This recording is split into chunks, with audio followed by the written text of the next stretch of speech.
من سیاوش صفاریان پور هستم. تقریبا میتونم بگم که هر کاری دلم خواسته کردم. کارمند هیچ جایی نشدم. من 10 میلیارد گذاشتم روی این میز که نه عدد بزرگیه نه عدد حالا خیلی کوچیکه. همه اون تصویری که من از آقای میرفخرایی داشتم به عنوان یه آدم فرهیخته فرو ریخت. مافیای پادکست که مال صفاریان پوره. دارین چیزی رو میگید که من میخواستم بگم. اپیزود تو کشو افتاده ای هم دارین از پادکست ها. کدوم کشو؟ شاید ممکنه که توی یه کشوی دیگه باشه. کشویی بوده که باز بکنید ببینید خالیه.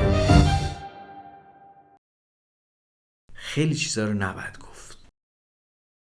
فصل 3 مثل 2 فصل قبل موضوع محور نیست. قراره که پرونده محور باشه. اولین اپیزود اما اختصاص داره به یک پادکست ساز مشهور که شاید اگر حرفم از سر ناآگاهی نباشه بشه گفت بیشترین محصول پادکست رو یا خودش ساخته یا تهیه کنندش بوده. ولی امروز میزبان کسی هستیم که مهمترین تخصصش پرسیدن سوالای خوبه. سیاوش صفاریان پور. سلام به شما و سلام به شنوندگانتون. خیلی خوشحالم که دیگه تبدیل شدم به مهمون پادکست که خودش اینم یه قدم مثبتیه. سیاوش صفاریان پور آخرین سرچ هیستوری گوگل، اینستاگرام و توییتر من، به قول خودش رسانه‌گر و به قول ویکی‌پدیا برنامه‌ساز، روزنامه‌نگار علمی، پادکست ساز و سازنده خیلی چیزای دیگه است. سیاوش صفاریان پور مصاحبه کننده‌ایه که امروز قراره کشاشو باز کنیم. یه خورده ترسناکه دیگه. اسم خوبش اینه که کشو رو باز میکنیم. بله، اسم بعدش اینه که سرک میکشیم. نه، یه اسم بدترم داره. نه، به خاطر اینکه من خودم فرار میکنم همیشه از این بله. چیزایی که قایم کردم توی کشو، توی کمدم. بله، ببینید سختی ساختن کشو کلن همینه. آدما یه دلیلی داشته که منتشر نکردن اون نامنتشره هاشون رو و وقتی که من دعوتشون میکنم هم هیجان زده میشن نسبت به اینکه اون چیزایی که ابراز نکردن و بیان در موردش صحبت بکنن، هم یه کمی مقاومت ایجاد میشه درشون دیگه. حالا ما سعی میکنیم این مقاومت رو ببینیم میتونیم بهش نفوذ کنیم. نه خیلی راستش بخواید کار سختی نیست، خیلی چیز عجیبی هم نیستش. یعنی بله. وقتی باز میشه دیگران نگاه میکنن همیشه میگن این بود، چیز خاصی که نیست. بله. ولی برای خود آدم یه خورده عجیبه. حالا برسیم به این که اصلا اول ببینیم شما چه کارهایی رو منتشر کردین که خیلی بهشون افتخار میکنین، بعد بریم سراغ اونایی که یا افتخار نمی کردین بهشون که منتشر نکردین یا دلیل دیگه ای داشته. خب طبیعتاً اون چیزی که پیش چشم همه بوده و من خیلی هم خرسندم ازش، برنامه آسمان شب بوده که سالهای سال توی تلویزیون پخش میشد و خیلی اسباب علاقه‌مند شدن بسیاری به دنیای علم و ستاره شناسی و فکر کردن و کنجکاوی بوده. اندکی قبل‌تر از 13 میلیارد سال قبل، شاید در سکوتی وهم‌انگیز، جهان ما با انفجار بزرگ متولد شد. بیگ بنگ به روایت فیزیکدانان آغاز زمان و مکان و حالا امشب و امروز ما در نقطه‌ای از زمان و مکان ایستاده ایم که به لطف فهم رازهای کیهان توسط نسلی از ساکنان سیاره زمین می توانیم درباره آن حرف بزنیم، بیاندیشیم و بپرسیم نشانی و آدرس ما کجاست. خانم ها آقایان، این آسمان شب است که می‌بینید. خیلی نمیتونم با قطعیت بگم فلان کاری بوده که نمیخواستم انجام بدم. تقریبا میتونم بگم که هر کاری دلم خواسته کردم و خیلی چیزی و سراغ ندارم که به هم تحمیل شده باشه. چه سعادتی. خب عوضش در واقع یه چیزایی هم از دست دادم دیگه. اینو جاهای دیگه هم گفتم، احتمالاً برای برخی تکراریه. مثلا من خب کارمند هیچ جایی نشدم، بیمه ندارم و نمیدونم اگر یه دفعه یه حادثه عجیبی رخ بده باید ببینم که کیا کمکم میکنن. توی پادکست هایی که تا الان ساختین کدومش خیلی مورد علاقتون بود؟ اصلا اسم همه رو بگین که اون حجم تولید پادکست رو ما ببینیم. بعد بریم سراغ اینکه کدومشو بیشتر از همه دوست داشتیم. من قبلش بگم که اینکه چرا تعداد پادکست ها زیاد شد، من فکر کردم یه جایی که ما نیاز داریم که تعداد مثلا این افراد ذی‌نفع در این اکوسیستم زیاد بشه. درست. اصلا اکوسیستم زمانی شکل میگیره که ذی‌نفعان متنوعی داشته باشه، بعد میتونه از دل این ذی‌نفعان متعدد آدما به رقابت با همدیگه بپردازن. وقتی کسی نیست برای رقابت، وقتی مشتری وجود نداره که سرش رقابت بکنیم، خب خیلی کاری نمیشه کرد دیگه. به خاطر من شروع کردم هی پادکست‌های متنوع، اون کارهایی که دوست داشتم و دنبال کردم. تازگی شرایطی به وجود اومده که خب کارهایی که دیگران پیشنهاد میدنم میرم سراغش، چیزی که برام جالب و هیجان انگیز باشه. ولی اصل ماجرا به صورت تهیه کننده، به عنوان تهیه کننده یا به نوعی همکار اصلی در واقع اون پروژه. بله. مثلا هشتگ بازنشستگی از دل همین ایده در واقع فرشاد نگهدار و آرش برهمند بیرون اومد. منم در واقع از یه جایی بهشون پیوستم و ادامه پیدا کردم. هشتگ بازنشستگی یه پادکستی، شاید بهتر باشه بگیم ویدیوکسته که در مورد بازنشسته هست، اما نه اون بازنشسته‌ای که تو ذهن هممونه.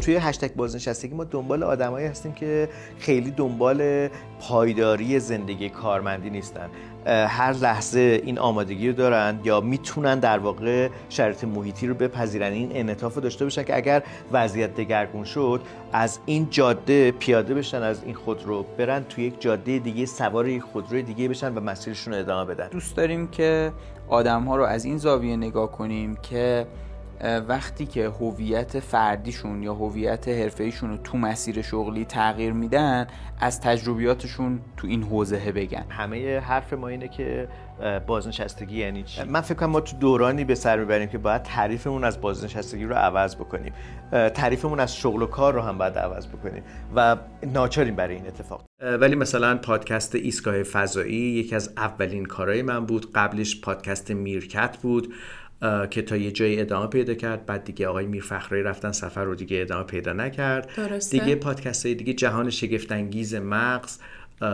متاورس، فلسفه علم، عصر حجر، خداحافظ آفریقا، هاگیر واگیر، رختکن بازنده ها، آره اینا ادامه پیدا کرد. الان هم مثلا یکی دوتا دیگه پادکست هم در حال تولده که یکیش اسمش از اتاق فردا و اختصاص پیدا میکنه به آنچه که چشم انداز پیش روی ما برای فرداست، برای چیزی که قرار رخ بده. همین کار رو پادکست متاورس نمیکنه. پادکست متاورس تا یه جایی از این ماجرا پیش میره. اینجا جاییه که نقش انقلاب صنعتی چهارم در زندگی روزمره ما رو نشون میده، در ایران امروز و ایرانی که اگر قصد داره تغییر بکنه باید بره سراغش. بیایم ببینیم ما الان چی داریم و کجاییم. درسته، رو زمین صحبت کنیم دیگه. به هر حال ما یا اروپایی‌ها، همه دنیا یک جامعه‌ای که تحول رو میخواد و حاضر برای اون تحوله و برای همراه شدن با اون انقلاب جدید هزینه بده. چطوری همچین ظرفیتی میتونه قابل استفاده بشه برای یک کشور؟ این یه چیزیه که باید اول ذی‌نفعاش مشخص شه دیگه. خب حاکمیت ذی‌نفع، مردم ذی‌نفعن، نخبگان ذی‌نفعن. ولی خب صحبتتون شبیه صحبت مقامات و مسئولین توی افتتاحیه‌ها و اختتامیه‌ها. دنیا یه شکل دیگه شده. شما دیگه کی هستید که نشستید در جای خوش خودتون دارید به یک کشاورز ظلم میکنید؟ چاره‌ای جز این نداریم. تو مسیر توسعه قطعاً یک سری مسئله‌های وجود داره. اصلا مسئله وجود داره که باید بشینی حلش بکنی. آیا در واقع راه سومی هم وجود داره به غیر از راهایی که شما گفتین؟ میشه گفت یه جوری اسپینافه، یعنی بله. ما توی یه جایی دیدیم که توی متاورس دیگه نمیتونیم راجع بهش صحبت بکنیم، راجع به این موضوع صحبت بکنیم و ذی‌نفعان مختلف رو نمیتونیم بیاریم. اینجا در واقع در پی اینیم که واکاوی بکنیم که انقلاب صنعتی چهارم چی بوده، پنجم چه خواهد بود و ما کجای این ایستگاه هستیم. آیا بیرون ایستگاه قطاریم، داخل ایستگاهیم، سوار قطار شدیم، قطار هست یا رفته؟ این سوالیه که توی این پادکست جدید قراره که بهش پاسخ بدیم و پادکست ویدیوکست دیگه، یعنی همزمان هم نسخه صوتی هم نسخه ویدیویش منتشر میشه. خیلی من بهش خوشبینم به خاطر اینکه به لحاظ پروداکشن خیلی پروداکشن خوب و قوی و حرفه‌ای داره. درسته. یه سوال، این که حالا مثلا یه پادکستی مثل متاورس میسازین که مثلا ترند یه زمانیه خب این نگرانتون نمیکنه که چه یه جا استاپ شه این پادکست یا تاریخ انقضا داشته باشه یا اصلا بعداً برای دیگران جالب نباشه که بشنونشون؟ متاورس فقط راجع به متاورس نیستش، راجع به تکنولوژی، راجع به تغییراتی که در جهان داره رخ میده. بله. و من فکر نمی کنم ما تا اطلاع ثانوی که بشر داره ابزار میسازه و پیش میره، فکر میکنم که متاورس هم میتونه ادامه پیدا کنه. من فکر میکردم که احتمالاً بعد از این اپیزودهای اخیر بره سراغ این که قراره همون چیزی که در مورد فردا بود اسمش اتاق فردا. توی اتاق فردا اتاقی که یه عده آدم میشینن راجع به فردا توش صحبت میکنن.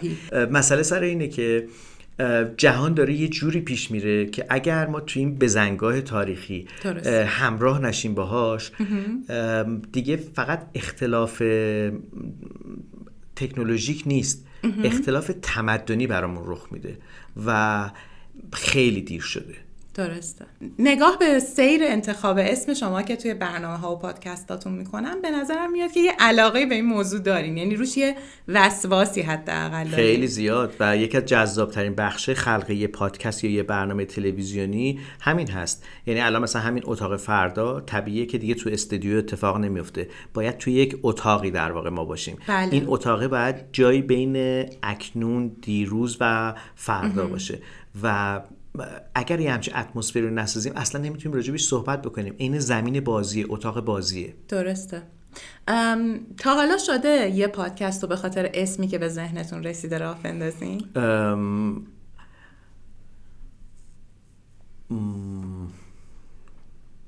نه، الان دارم فکر نمی کنم نه، چون همشون در واقع به نوعی از دل در واقع اون چیزی که دلم میخواسته بیرون اومده. مثلا قرار بودش که عصر حجر یه برنامه پاپ ساینس باشه برای یک رده سنی تینیجر.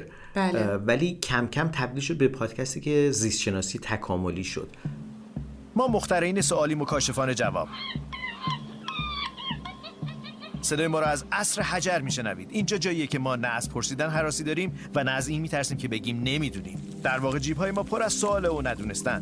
حد و مرز جواب‌های سوالات ما رو علم مشخص میکنه. اگر شما هم دنبال پیدا کردن پاسخ سوالاتتون با کمک علم و دانش هستید، باید بگم اینجا جای شماست. خوش اومدید به عصر حجر. و قرار بودش که این تغییر رفتار بده، بره به سراغ موضوعات مختلف. و الا مثلا اسمشو میذاشتیم گالاپاگوس، مثلا یکی از نامزدهای در واقع عصر حجر گالاپاگوس بود. یکی از اپیزوداش هم گفتین که بله. دوست داشتین این اسمو بذارین. ولی عصر حجر قرار گرفت برای اینکه عنوانه خیلی عام‌تر باشه که ما سرک بکشیم به جای مختلف. یه خورده در واقع بازی بود با برنامه عصر جدید شاید. بله. به خاطر اینکه برنامه عصر جدید به نظر من هیچ چیزی از عصر جدید نداره و این اسمو خراب کرده. بله. و من ترجیح دادم که پناه ببرم به عصر حجر.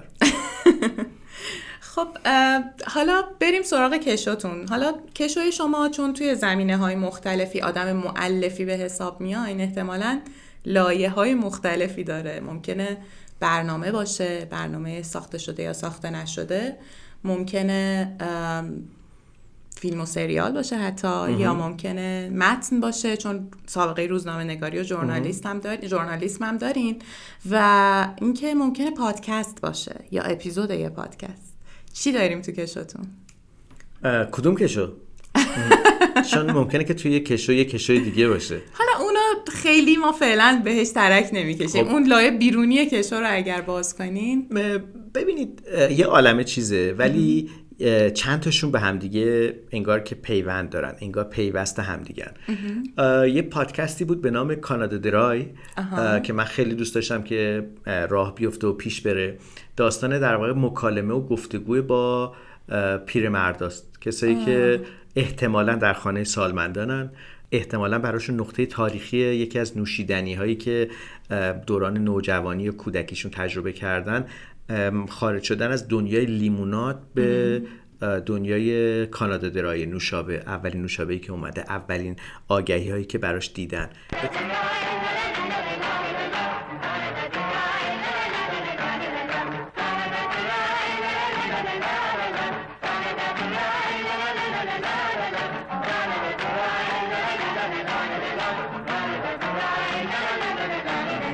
من به نظرم میاد که شنیدن صدای پیرمردا خیلی کمک میکنه به این که فکر کنن به گذشته، حس مفید بودن داشته باشن و یه عالمه داده و دیتا از گذشته هست که شنیدنش جذابه برای همه. دست کم برای خود بازنشسته ها، دست کم برای خود کسایی که سالمند هستن، حتی برای خانمایی که سالمند هستن، ببینن که دنیای مردها چگونه است. من فکر میکردم که یه میزبان خانم میتونه گفتگو کننده خوبی باشه، در واقع شنونده خوبی باشه، چون بیشتر قراره که بشنوه. و برای یه آقایی که سن و سالی ازش گذشته، خانم‌ها خیلی کمتر دلشون میخواد تو سالمندی حرف بزنن، بیشتر این آقایونن که دوست دارن حرف بزنن و زندگی پرماجراتری هم دارن. وارد شدن به لایه‌های درونی زندگی یک خانوم خیلی راحت نیستش و احساس میکنم که شاید بعد از اینکه این مصاحبه انجام بشه پیش خودشون خانم بگه که کاش اینو نمیگفتم، کاش اینو نمیگفتم. و این حق در واقع مصاحبه شونده است که آسوده باشه. بعدم گفتم تو فصل اول، مرحله اول سراغ خانم ها نمیریم. کانادا درای برای آقایون جالبه و بعد اتفاقا برای آقایون سالمند مصرف نوشابه عموما ممنوعه، یا به خاطر قندش یا به خاطر هر چی که داره و اینها. ولی خب اینکه بشینن با یه خانم یه استکان یا یه لیوان در واقع کانادا درای بنوشن، احتمالاً سر کیف هم میان و کلی صحبت میکنن و حتما خیلی خوب میشه. این یکی بود. یکی دیگه برنامه با احترامه، یه برنامه تلویزیونیه که ما توی تلویزیون هیچ ساعتی رو برای سالمندان نداریم، برای کودکان فراوون، حتی کانال تلویزیونی داریم چه داخلی چه خارج، ولی سالمندان قراره چی ببینن؟ چیزی که احساس تعلق بکنن. یه شو تلویزیونی به نام با احترامه که طرحش داره توی کشوی من خاک میخوره و چون دلم میخواد که خیلی خوب ساخته بشه. بله. یکی دیگه هم هست که باز در پیونده با اینه، همیشه دوست داشتم یه سرمایه‌ای داشتم، یه پولی داشتم، یه شرایطی داشتم که یه مرکز نگهداری از سالمندان رو راه مینداختم، نه خانه سالمندان، جایی که در واقع کلوب باشه، مثل مهد کودک. یعنی مهد کودک هم نمیشه گفت، ولی کلوب به نظرم واژه کلوب درست داره، جایی که جمع میشن، تجمع ایمن سازی شده، در دسترسشونه، چون هیچ سرگرمی سالمندان ایرانی ندارن. یعنی واقعا وقتی به این دوران میرسن انگار که باید بشینن لحظه شماری بکنن برای تموم شدن. خیلی دوست دارم یه همچین جایی رو راه بندازم که هم به لحاظ بهداشت بهشون کمک بکنه، سوالایی که تو ذهنشونه از نظر روانشناسی. خیلی از سالمندا اصلا نمیدونن مفهوم روانشناسی و مراجعه به روانشناس چیه و از همه مهمتر این که کیفیت زندگی اونا در مجاورت و مکالمه با خودشون و دیگران خیلی تغییر میکنه.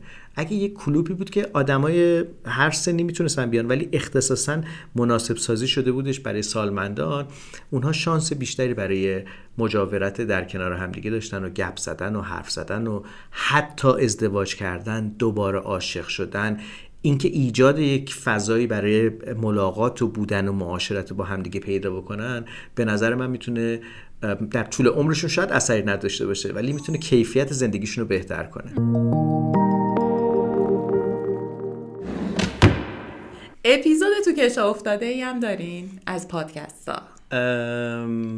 بله، 2 از اپیزودهای پادکست خداحافظ آفریقا توی کشوه. چرا؟ بعد ادیت بشه و بیرون بیاد. کاهلی و کوتاهی من بوده و اپیزود در کشومانده برای ایستگاه فضایی داشتیم. خوب در نیامد. هاگیر واگیرم اون موقع که من نازم خریدار داشتش و اینا، فکر کنم یادم میادش که یه اپیزودش خوب در نیامد، من دیگه بدخلقی کردم، گفتم نه اینو باید دوباره بگیریم و رفتیم دوباره گرفتیم. بعد اون وقت چون یه فکر جورایی میکنم و دقیقا یادم نیست، دارم سعی میکنم یادم بیارم، چون یه جورایی بداهه‌گویی کامل که نمیشه گفت قطعاً، ولی یه مکالمه‌ای بود که در لحظه شکل میگرفت، بیات نشد. خب طبیعتا وقتی دوباره گرفتیم یه چیز دیگه ای شد، یعنی نتیجه یه چیز دیگه ای شد، چون جزئیاتی از زندگی تغییر کرده بود. ولی راستش بخواین چون هاگیر واگیر به نظر میومد که سناریو نداره، ولی خیلی وقتا ما تقریبا میدونستیم که داریم چی کار میکنیم. قبلش شوخیامون بخش زیادیش مشخص شده بود، بخشش هم طبیعتا بداهه اتفاق میافتاد، ولی کم کم با هم دیگه سینک شده بودیم جوری که میدونستیم که الان بعد از این چی بگیم. درسته. یه مستندی رو بهش اشاره کردیم توی جلسه قبلی که با هم صحبت کردیم که در مورد آقای فیروز نادری بود، درسته؟ یه برنامه بود. آها، خب حالا اینو میتونین برام توضیح بدین؟ آره، یکی از چیزایی که شاید تو کشو موندش در طی این سال‌های برنامه بود، یه ویژه برنامه بود برای زمانی که آقای فیروز نادری درگذشتن. بله. آقای نادری که فوت کردن، من به نظر می‌رسید که به هر حال بعد از این همه سال که ایشون خودشون رو در اختیار مردم قرار دادن که اطلاعات علمی رو به روز به دست مردم برسه و برخلاف باقی مثلا کسایی که در دنیای علم هستن که فاصله شون با مردم زیاده، ایشون خیلی در دسترس بودن. یعنی کافی بود یه ایمیل بهشون بزنیم، ایشون خیلی سختگیر نبودش، وقت میداد. آدمی که داره با مأموریت‌های مهم فضایی مدیریتشون رو پیش میبره میاد همراهی میکنه. بعد آقای نادری که فوت کردن، من به نظر میسید که دیگه این ادای احترام به او اینه که بیایم راجبش یه ویژه برنامه آماده بکنیم. شرایطی به وجود اومد که نشد متاسفانه. و نشد یا نذاشتن؟ فکر کنم که بهتره بگم نشد. و در واقع میدونید شاید آقای نادری، همه ما اجازه داریم و شانسی رو داریم که انتخاب بکنیم. ایشون انتخاب کرده بودن که یک سوی جنبه سیاسی و ایدئولوژیک خودشون رو مطرح بکنن و خب این طبیعتاً بخش زیادی از علاقه‌مندان ایشون رو به نوعی در شرایطی قرار داده بود که نمیتونستن چی کار باید بکنن. یعنی یه نفری رو فرض بکنید که داره زندگی آقای نادری رو دنبال میکنه، براش رول مدل هستش ایشون، و بعد مواجه بود با خانواده‌ای که میگن که این آقا که اینجوری فکر میکنه، این آقا که اینجوری برخورد میکنه. و من فکر میکنم که شاید یه چهره‌هایی مثل آقای نادری شاید در واقع اون سوی زندگی شخصیشون بهتر باشه که از عموم مردم دور باشه. البته اینم خیلی بهش مطمئن نیستم، یعنی دارم همینطور حدس و گمانم رو میگم، چون من فکر کنم که این آدم‌ها خیلی مؤثرترن تو جایگاهی که داشتن کار میکردن. ولی خب ممکنه عده‌ای هم بگن که نه، او آزاد بوده که نظرش رو بیان بکنه. ولی خب من این شانس رو از دست دادم که بخوام ویژه برنامه‌ای درباره آقای فیروز نادری کار کنم. یعنی فکر می‌کنین چهره‌های عمومی بهتره که وسط بازی پیشه کنن؟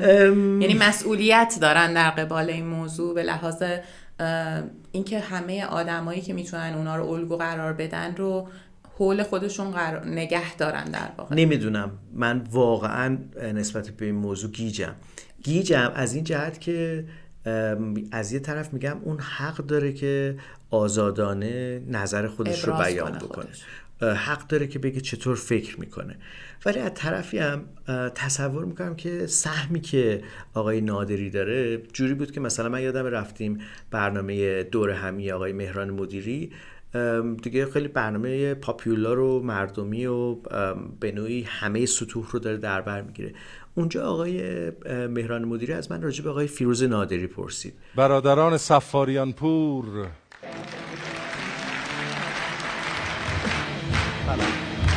سلام. مرسی مرسی. سلام به تماشاگران ارجمند و تماشاگرانی که از منزل ما رو می‌بینن. ولی البته که ایرانیان نقش پررنگی در ناسا داشتن. آقای دکتر فیروز نادری که اخیراً بازنشسته شدن و اتفاقا همین فکر کنم یکی دو هفته پیش بود که اسمشون رو روی یک سیارک گذاشتن به احترام ایشون. یعنی یه سیاره‌ای داریم، یک سیارکی داریم مثلا پلوتون، نپتون، مریخ، فیروز نادری بله. که راسته که یه سیاره‌ای به نام آقای نادری شده که در واقع سیارک بود. وقتی آقای نادری میتونه اینطور در واقع به مردم نزدیک بشه، من ترجیح میدم که از صفحه روزگار بخش مهمی از مردم حذف نشه و شاید در واقع اون جنبه معلمی و اون ساید علمی خودشون رو حفظ میکردن. ولی از طرفی هم ته دلم میگم که تو داری یه چیزی رو تحمیل میکنی به یکی دیگه و خب از دست رفت که رفت. حالا تو برنامه نساختی که نساختی، چه اهمیتی داره؟ دیگران ساختن. مردم میخوان ببینن، برن شبکه‌های ماهواری رو ببینن، یوتیوب رو ببینن، کلی درباره ایشون محتوا هست. ولی خب منم دلم می‌خواست کاری بکنم، یه جور ادای احترامی که باقی موند. من خیلی رو چه بخوایم به رویکرد سیاسی و ایدئولوژیک ایشون کاری ندارم. ایشون در تاریخ بشر به نظر من نقش مهمی داشتن برای توسعه کنجکاوی بشر در منظومه شمسی و برای آگاهی عموم خیلی تلاش کردن. این جنبه‌ایه که با هیچ چیزی نمیشه عوضش کرد. حرف چهره عمومی آدما شد. من یاد این افتادم که این چند روز که سوشال مدیای شما رو بررسی می‌کردم، اسمتون رو سرچ می‌کردم اینور اونور، خیلی مردم نظر داده بودن راجع به اختلاف چهره‌ای که حالا توی توییتر دارین و حالا اون چه که ازتون از آسمان شب و برنامه‌های دیگه میشناختن و یه سری معترض بودن. منم همون کارو کردم. من همون خطایی رو مرتکب شدم که شاید آقای نادری مرتکب شدن. من اسم خطارم همینجا خط میزنم، لاک غلطگیر میگیرم، ولی دورشو دایره میکشم که یادم نره که این یه اسمی باید براش بذارم. خطا نیست. خطا بار سنگین تری از اشتباه داره شاید. آره شاید. نه، من دارم سعی میکنم تصویر واقعی از خودم نشون بدم. من یادم میاد آقای میر فخرایی وقتی اومدن پادکست میرکت رو کار کردیم، توش به نوعی شبیه یه فیلم مستند بود، گفتگوهای راحت بود از حس و حال اون لحظه آقای میر فخرایی. سلام علیکم، شبتون بخیر. من در منزل آقای اسماعیل میرفخرایی هستم و آقای میرفخرایی خیلی خوشحالم که گفتگو حالا شما چرا می‌خواید برنامه رو درست کنید؟ این تصمیمی که به هر حال به خود شما گرفتیم دیگه. این برنامه است یا یه گفتگوی پادکسته که هر هفته اگر موافق باشید ما بیایم با تماشاگرامون، یا بهتر بگم شنوندهامون، از بس گفتم همیشه تماشاگران، این بار با مخاطبایی که احتمالاً از طریق شبکه‌های مجازی ما رو پیدا می‌کنن می‌خوایم صحبت کنیم راجع به آنچه که در جهانمون می‌گذره. یکی از دوستان خیلی نزدیکم به من گفت که همه اون تصویری که من از آقای میرفخرایی داشتم به عنوان یه آدم فرهیخته فرو ریخت. اینقدر ایشون معمولی اینجا ظاهر شدن. من نگران شدم. به آقای میرفخرایی گفتم این رو. ایشون گفتن که خب من اینم. من دوست دارم که آدم‌ها تصویر واقعی از من داشته باشن. من برای چی باید اسطوره باشم؟ من دلم نمیخواد اصلا اسطوره باشم. و یه مثال همیشگی میزنن که من خوشحالم صبح بیدار میشم که دیگه مدرسه نمیرم، مدرسه تعطیل شده. من میخوام اینو برای خودم حفظ بکنم. و من اونجا شاید برای منم این در ناخودآگاهم اثر گذاشت که اون به نوعی تصویر بیرونی گوگلی مگولی که آدما دوست دارن که من اون شکلی باشم. یعنی توییتر چهره واقعی تونه؟ چهره واقعی خود عصبانی. چون واقعی من شاید یه بخش زیادیش توی اینستاگرام باشه، مثلا واقعی که من خودم هم نمیشناختم، اون به نوعی جنبه‌ای که شاید جنبه رمانتیکی است که شما یه چیزی رو میتونی راجع به درونت بنویسی. اونم در زندگی من نبود، کم کم با اینستاگرام در واقع ظاهر شد. توییتر هم به من این کمک رو کرد و درسته که یه عالم فوش میخورم بابت وسط باز بودن، نمیدونم مزدور و اینجور حرفا، ولی من خیلی خوشحالم که اتفاقا مردم دیگران میتونن تو توییتر ببینن که یکی هم هست یا کسانی هستن که یه جور دیگه ای نگاه میکنن، این بر طیف و اون بر طیف نیستن، وسط هستن. من فکر کنم اونایی که آخر فیلم شاید بتونن یه خورده وضعیت رو بهبود بدن، اونایی هستن که اون وسط هستن. چون وقتی شما وسطی میتونی به هر دو طرف شانس بدی. الان یه سوالی تو ذهنم شکل گرفت از چیزایی که گفتین. ببینین شما به قول خودتون رسانه‌گرین دیگه. اینی که میگم به قول خودتون به خاطر اینکه تو یکی از ویدیوهاتون دیدم اینطوری گفتین به خودتون. شما مثلا یه سری پازل در واقع شخصیتتون رو ممکنه شکل داده باشه. یه شخصیت روزنامه نگاری دارین، یه شخصیت صدا سیمایی دارین، یه شخصیت پادکستی دارین، حالا اینا هر کدوم یه رسانه‌ن دیگه، یه شخصیت رادیویی دارین و حالا سوشال مدیا هم اومده هر کدومش تازه جداگونه نسبت به اقتضاش. اینستاگرام به اقتضای خودش، توییتر هم همینطور. انگار چیزی که گفتین معناش این بود که اینا هر کدوم یه قطعه پازلی از شما رو شکل دادن و باید یک پارچه ببینیمشون، نه اینکه فقط اون چیزی هستین که تو توییترین؟ البته به خاطر اینکه اصلا راستشو بخواین تو توییتر من دارم یه زمانی رو تخت دراز کشیدم، یه چیزی دارم میبینم، به عقلم یه چیزی رسیده، اونجا یه چیزی همین رها کردم. اینه حرف زدن با یه هم اتاقیه، یه مثلا نمیدونم کسی که در تاکسیه. به نظر من توییتر فلسفه اصلی منو از زندگی که نشون نمیده. اونم با تعداد کاراکترهای کم، کلمات و نمیدونم واژه ها و نمیدونم چیزهای مختلفی که میتونم استفاده بکنم. مگه میشه که همه چیز من یا همه نوع نگاه من به مسئله توی اون تعداد کلمات کم خلاصه بشه؟ ولی از طرفی هم به من خیلی کمک کرده که محافظه کار بشم. درست. یعنی من سالها محافظه کار بودم، از محافظه کاری فاصله گرفتم، یه خورده سعی کردم اجازه بدم نور بهم بتابه، ولی الان دارم میبینم که ظاهرا مثل این که اون دوستانی که دوست دارن من همون آقای گوگولی مگولی باشم که از آسمونا حرف میزنه. خیلی وقتا به من میگن تو رو چه به این حرفا، برو راجع به ستاره‌ها حرف بزن. تو توییتر هم زیاد بهتون گفته تو توییتر آره. زیاد بهم میگن که برو راجع به اون صحبت بکن، در صورتی که راستش بخواین مگه هر کسی با شغلش در واقع تموم میشه و شروع میشه. من یه عالمه جزئیات دیگه‌ای فکر کنم وجود داره در من و اصلا برای من عجیبه اونایی که دنبال آزادی بیان هستن اینطوری یورش میبرن به بیان دیگری. حالا نسبت خودتون رو با مخاطب چطور میبینین که حالا توی فضایی که نفرت هم زیاد به سمتتون پرتاب میشه ولی یه سری آدم هم سفت میان دفاع میکنن و میگن خب لابد طرف خودش آدم حسابیه که آدم حسابی ها فالوش کردن یا براش منشن میذارن؟ نمیدونم باید چه جوابی بدم، ولی اینو میدونم که من شانس زیادی برای اینکه بخوام کار مبارزه طلبی بکنم ندارم. یک، بلد نیستم، دو، میترسم، سه، اینکه کار شما نیست. من آدم زمان صلحم، من آدم زمان جنگ نیستم. یعنی من اصلا انگار که دیزاین من به درد بخور برای اونجا هستم، به درد بخور برای زمانی هم که صلح، میتونم کمک بکنم به توسعه فکر کردن خودم و دیگران، ایجاد سوال کردن، مطالبه کردن. مطالبه در زمان صلح با مطالبه در زمان جنگ فرق میکنه. من اصلا اون موقع بلد نیستم چی کار بکنم. حالا یه موضوعی که دلم میخواست اتفاقا بهش بپردازم این بود که آقا یه کسی کارش، علاقش، هنر برنامه سازی، رسانه است و خب توی کشور ما اینا فضاهای در واقع خصوصی معمولا نیستن. حالا شاید خصوصی ترینش همون پادکست باشه که اونم به هر حال یه رشته اصلیه که توش فعالیت میکنین، ولی این آدمه چیکار کنه؟ استعدادش، علاقش تو زمینه‌ایه که ابزارش به هر حال ابزار عمومی نیست. این اون جاییه که در واقع میخوان افسار به دهن شما بزنن. هر دو گروه این بخش تند رو میخوان افسار بزنن و میگن که تو حق نداری راجع به این موضوع صحبت کنی، چرا نمیری راجع به نجوم برای ما بگی؟ یا راجع به مثلا نمیدونم مغز برای ما بگی. من احساس میکنم که یعنی انگار که مثلا حق شما رو میگیرن، میگن که ببین نگاه کن اون چیزی رو بگو که ما میخوایم و اگر اون رو بگی ما دوستت داریم، اگر نگی دوستت نداریم.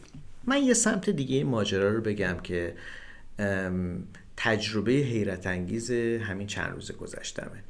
تجربه حیرت انگیز از این که مواجه شدم با خانومی که در یک جای عمومی یه آقایی کتکش زده. توهین، کتک، حمله فیزیکی و این خانوم رفته مسیر قانونی رو طی بکنه. طبیعتاً توی دادسرا بهش یه کاغذ دادن، گفتن اونجا آدما دیدن، گفته بله دیدن و رفته توی محل بگیره. بله استشهادی در واقع تنظیم میشه، میگن 3 نفر امضا بکنن کفایت میکنه که دیدن این صحنه رو، چون دوربینای مداربسته هم دیده. دوربینای مداربسته در دسترسه، باباشش یه نامه میدن و میرن میگیرن و اینها. ولی برای من جالب این بود که وقتی این خانم رفته به چند تا مغازه اون پاساژ که تو اون راه رو بودن که این اتفاق بوده، ترجیح داده که اول بره اون مغازه‌ای که لباس فروشی لباس کودکان میفروشه و یه خانمی فروشندشه. میره اونجا میگه که میشه این حادثه رخ داده برای من اینو امضا کنی؟ اون خانم میگه نه. میگه که دیدم، شنیدم، اتفاقا مشتری داشتم ولی دلم نمیخواد امضا بکنم. البته این دوست من یه خورده سوال میکنه، میگه برای من این خیلی کار تعجب آمیزیه. من میگه که من اتفاقا خانواده خودم هم درگیر این ماجرا هستن ولی من الان ترجیح میدم این کارو نکنم. اینو میذاریم کنار، میریم مغازه بغلی شکلات فروشیه و اون شکلات فروشی میگه ما اصلا صدایی نشنیدیم، ما یه چیزی شنیدیم ولی ما اصلا بیرون نیومدیم از در.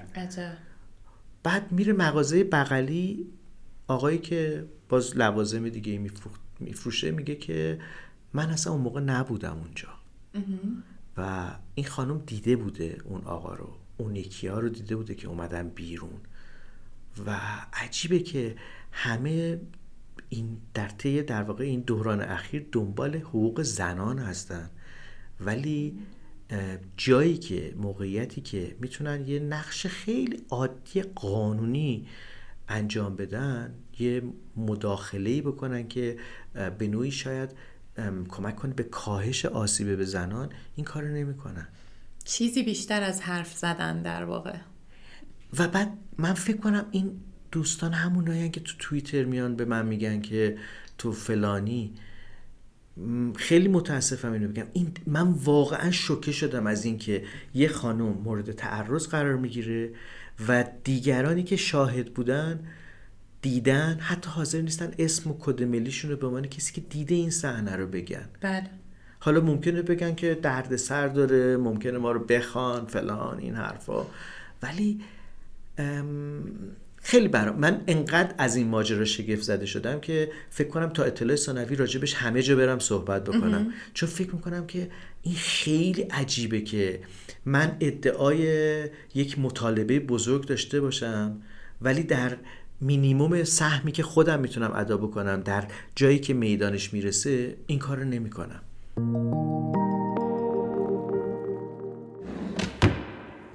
خب ببینین یه مسئله هست، اونم اینه که ماهایی که حالا علاقه به کار رسانه‌ای داریم یا کسایی که علاقه به آرت دارن توی هر شاخه‌ایش، وقتی یه خبری میشه توی جامعه همه از کاسب و بقال و همه مشاغل کسی توقعی نداره، ولی اولین کسایی که شروع میکنن به تخطئه کردنشون چرا کار کردی؟ چرا تحریم نکردی؟ چرا رفتی؟ چرا نرفتی؟ چرا توجه نکردی فلان رسانه به فلان نهاد میرسه؟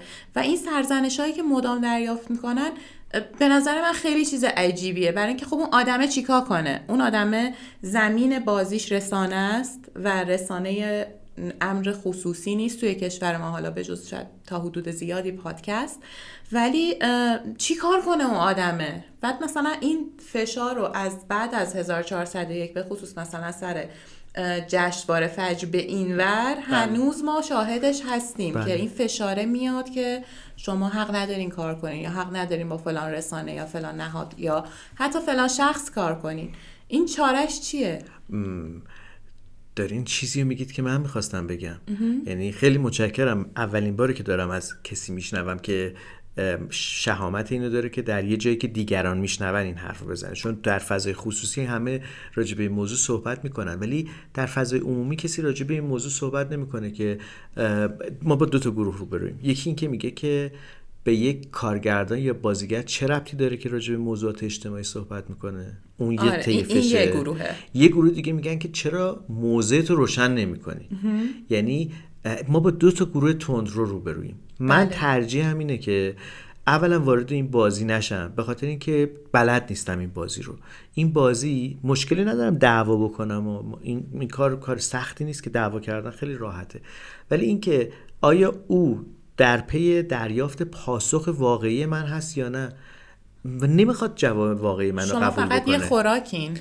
دقیقاً من فقط یک موضوع مصرفی ام که میخواد منو مصرف کنه، بگه خب اینم که انجام دادیم بریم مرحله بعدی. بله. انگار یه مرحله کوچیک هم هستین، چون معمولا این آدما ضعیفن، لهت میکنن میرن سراغ نفر بعدی و ارتزاق در واقع اصلی اینه که تو جواب بدی و همپا بشی، همراه بشی و خشمگین مثل اونا بشی. عین زامبیایی که میخوان شما شبیه خودشون بشین و من همش فرار میکنم که گازم نگیرن به معنای زشت، مثلا اینکه مثلا خاطر یه جانوری گازتون بگیره، نه، گاز گرفتن زامبیا گاز میگیرن همدیگه رو، اون یکی رو هم آلوده میکنن تبدیل به زامبی میکنن و من همه تلاشم اینه که زامبی نشم.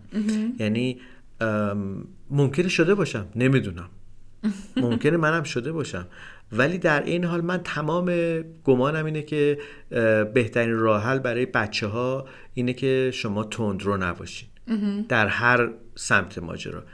من اولویتم بچه‌ها هستن، چون راستش بخوایم ما وقتی بزرگ میشیم انتخاب میکنیم، ولی بچه‌ها چه انتخابی دارن؟ درسته. من باید یه محیط مناسب و همراه با صلح بسازم. یه سوالی داشتم که چند بخش داره. اونم اینه که اگر قرار بود تو زمینه هایی که الان براتون میگم یه منتور از هر جای تاریخ یا هر جای جهان انتخاب بکنین، دونه دونه اینا کی بود؟ اولین مورد نجومه. کارل سیگان. یکم توضیح میدین دربارش؟ کارل سیگان در واقع یک اخترشناس بود که اگه بخوام آدرس دقیق به شما بدم، مثلا فیلم کانتکت نوشته اوست یا به نوعی برآمده از ذهن و خیال اوست که فیلم سینمایی کانتکت ساخته میشه و یک کار عجیبی که میکنه ترویج علمه، ترویج نجومه. درست. و من یادم میاد زمانی که دهه 90 فوت کرد، مردم آمریکا عزادار شدن، مردم خیلی جای دیگه. برای خود من الهام بخش بود فیلم‌های مستندی که ازش میدیدم در دوران نوجوانی و جوانی و خیلی الهام بخش بود اینکه یه آدمی فقط با زاویه نگاه خودش نگاه نکنه به جهان، سعی کنه یه جور دیگه نگاه بکنه. توی مأموریت فضاپیمای وویجر اتفاق میفته. وویجر داشت میرفت که کیهان رو بکاوه و از کنار سیاره ها رد شه و الان دورترین چیزیه که ما فرستادیم به یه جایی در اعماق منظومه شمسی یا حتی بیرون منظومه شمسی. کارل سیگان به این فکر کرد که اگه برگرده به زمین نگاه بکنه چی میبینه، نه اینکه برگرده دوربینش به نوعی زاویه‌اش رو به گونه‌ای تنظیم بکنه که زمین رو ببینه. درست. و زمین رو ازش یه عکس گرفت و اگر اینو تو اینترنت سرچ بکنید اسمش نقطه کوچک آبی کمرنگه، نقطه آبی کمرنگ. و شما میبینید که یک نقطه توی سیاهیه و اون زمینه و به ما یادآوری میکنه که چقدر همه چیز کوچیکه و چقدر همه چیز بی‌معنیه وقتی که از دور به یه منظره نگاه میکنیم. من کارل سیگان در دنیای نجوم برام هم الهام بخش بوده، هم خیلی خیلی دوست داشتم، شانس اینو داشتم که میدیدمش یا باش حرف میزدم. درسته. برای برنامه سازی کی؟ بدون تردید آقای میرفخرایی که این شانس رو داشتم. مطمئن بودم این جواب میدین. و البته که افتخار میکنم به این که این شانس رو داشتم که در مجاورتشون باشم و ازشون کلی یاد بگیرم و هر بار که یک کاری میکنم پیش خودم میگم که اگه آقای میرفخرایی ببینن الان میگن که این چه کار بدیه یا کار خوبیه، چون همزمان هم تشویق میکنن هم جایی اگر ببینن که درست نیست بدون تعارف میگن. یه آقای میرفخرایی ذهنی دارین؟ یه آقای میرفخرایی ذهنی دارم. بله دارم. بله همیشه. حالا حرف ایشون شد، ذکر خیرشون شد، چرا از خداحافظ آفریقا رفتن؟ چند تا اتفاق همزمان افتاد، از جمله اتفاق سال 1401 و جریاناتی که پیش اومد همه دل سرد شده بودن، ایشون هم همینطور. یه خطای حرفه‌ای من و احسان مرچو توی ادیت یکی از اپیزودا داشتیم که خیلی دلخور شدن و دلیل دیگه‌ش هم بود که رفتن استرالیا، یعنی سفرشون به استرالیا پیش آمد و رفتن و ما باید پادکست رو یا ادامه میدادیم یا متوقف میکردیم. یه خود کامنت منفی هم میگرفتن نه؟ اینم بود، اینم سمت دیگه ماجرا بود و عجیبه راستشو بخواین، یعنی یه کسی که دیگه اسطوره گفتگوگریه دیگه، اون آخر لبه مرزه، مؤلف، کارگردان، برنامه سازه، در حد یه مجری تلویزیونی عادی با ایشون برخورد میشد، مثلا کامنت میذاشتن که چرا میپره وسط صحبت مهمون، به خاطر اینکه داره این کار رو انجام میده، در واقع داره کیوریتوره، داره خلق میکنه اون اثر رو. و اینو متاسفانه ما همیشه در گفتگوها داریم، اونم به خاطر اینه که ما مردم عادت کردیم به این که مونولوگ بشنویم، ما عادت به گفتگو نداریم و این نقص بزرگه. و آقای میرفخرایی جو گفتن که مردم هم که حالا دارن یه سری از این کامنت ها میذارن تو که من چی بگم. من راستشو بخواین فکر میکنم دلیل این کامنت منفیا این بود که شاید موضوع گفتگو زیاد نبود. موضوعی بود که آدما مثل یه کلاس انسانشناسی دوست داشتن که هی دیتا بگیرن و قطع نشه. بعد دیدم حتی بازخورد خوب داده بودن که آقای میرفخرایی نیستن. خب میگم این به خاطر همون عادته، اونقدر عصبی بشم که دیگه نتونم تصمیم بگیرم که کدوم مسیر درسته. میدونم کجام ولی نمیدونم چی کار باید بکنم و انقدر فشار روحی به آدم وارد میشه که دیگه من اومدم منزل شما، دیگه خواهش کردم از خانمتون قرص آرام بخش به من بدن که یه خورده آروم بشم. تو رانندگی چرا نمی‌کنی؟ دیگه بدتر اگر رانندگی بکنم که هی باید با همه عالم دعوا بکنم نسبت به این که شما ماشینتون خراب بشه پشت سری بوق میزنه. صحبت میکردیم قبل از اینکه شروع بکنیم، نمیدونم یه وضعیت حالا عجیبیه. یه چیز دیگه من نمیخوام حرف قطع کنم، میگم یه چیزی که ازت میخوام بپرسم. ببین در موقعیتی که ما مثلا میبینیم یه آدمی تو همین شهر تهران، یه موجودی دیگه نمیگم آدم، ماشینش رو روشن میذاره، بچه‌ای توشه، بچه 8 ماهه که من خودم رو جای او میذارم، یعنی حتی جای بچه 8 ماهه. بله من جای گربه هم میذارم، جای سگم میذارم، جای بچه 8 ماهه هم میذارم. این اسمش چیه؟ سمپاتی یا همزاد پنداری در آدم. من واقعا میگم من و بسیاری از رسانه‌ها ما خودمون رو میذاریم جای آدم مظلوم. بعد از خودم این سوالو میکنم وقتی این چیزا دور من میگذره، به بچه 7 ساله دارن تجاوز میکنن، نه من پدر بزرگ تجاوز میکنه، هزار و یک کار دیگه که رو رسانم نمیاد، ما بشینیم اینجا از میرفخرایی صحبت کنیم چه فایده داره؟ یعنی از تو میپرسم، جدا صادقانه میگم، به کجا ما داریم؟ به خاطر اینکه من خودم به عنوان شنونده وقتی میشینم گوش میکنم میبینم که دلم میخواد از دوربینو بذارم جای اون کسی که گفتگو کننده است. من که دارم ماجرا رو میبینم، میتونم برم توی اینترنت جستجو بکنم، کتابش رو بخونم. چی داره اینجا برای من؟ اینجا این برنامه است از اسماعیل میرفخرایی و یه استادی که استاد ارتباطات و ژورنالیسم هست، داریم از نگاه اون به مسئله نگاه میکنیم، نسبت‌هایی که او به زندگی امروز ما میده و سوالایی که براش پیش در میاد. ذهنشه. من دارم دوربینمو میذارم جای او، یعنی به عنوان به جای آقای میرفخرایی به مسئله نگاه میکنم. اینه که جالبه. و الا بقیه دیتا که توی اینترنت هم هست، تو کتابام هست.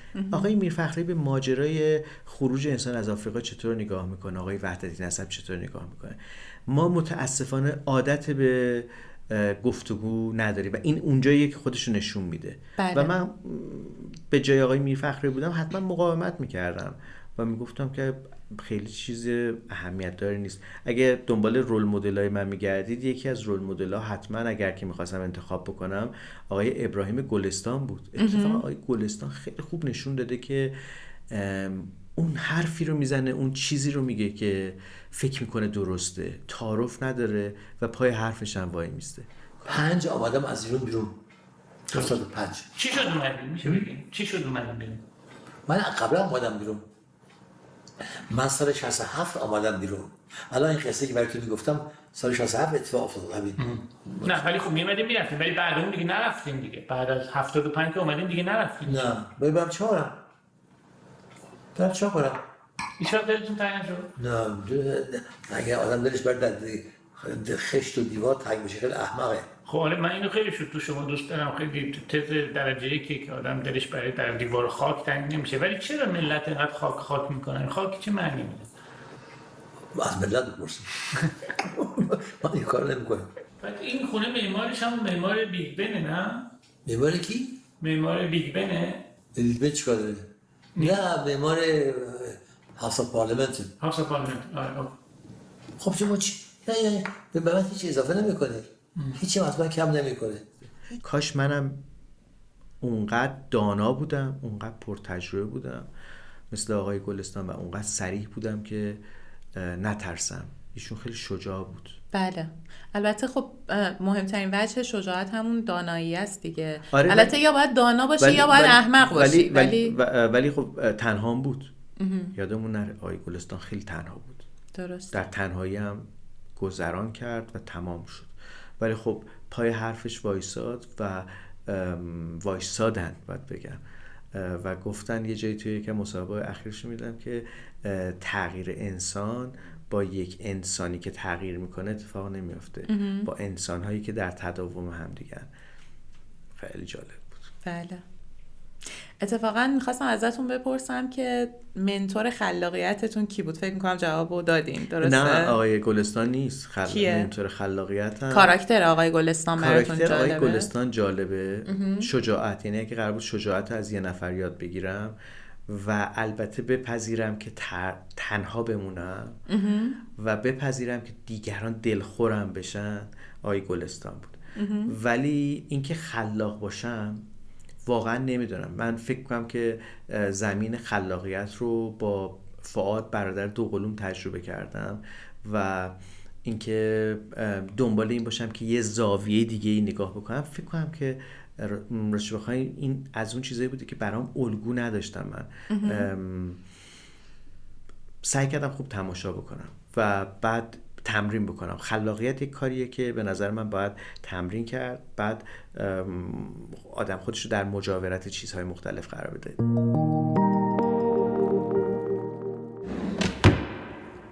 خب مرسی از اینکه منتوراتون رو به ما شناسوندین. لازم هم نیست واقعا به نظرم برای داشتن یه منتور آدم کنار اون آدم لزوما قرار بگیره. همین که تو کاراشو ببینی، رفتارشو ببینی، آثارشو ببینی، خودش یه مسیر منتورینگه. همیشه همینطور بوده. یعنی من همه چیز رو سعی کردم یاد بگیرم. مثلا اسپیلبرگ برام آدم خیلی مهمی بوده، هم برای من هم برای فؤاد. جدا از اینکه فیلماشو میدیدیم، زندگیش هم برای ما جالب بود. حتی فیلم مستندشو رفتم خریدم، نگاه کردم که دیگران راجبش چی میگن. درسته که زمانی که شما موفق میشین، حتی اگه بد اخلاق هم باشید، خودخواه هم باشید، همه دوست دارن که بگن که استیون اینطور هستش، ولی کافیه که بازنده باشید.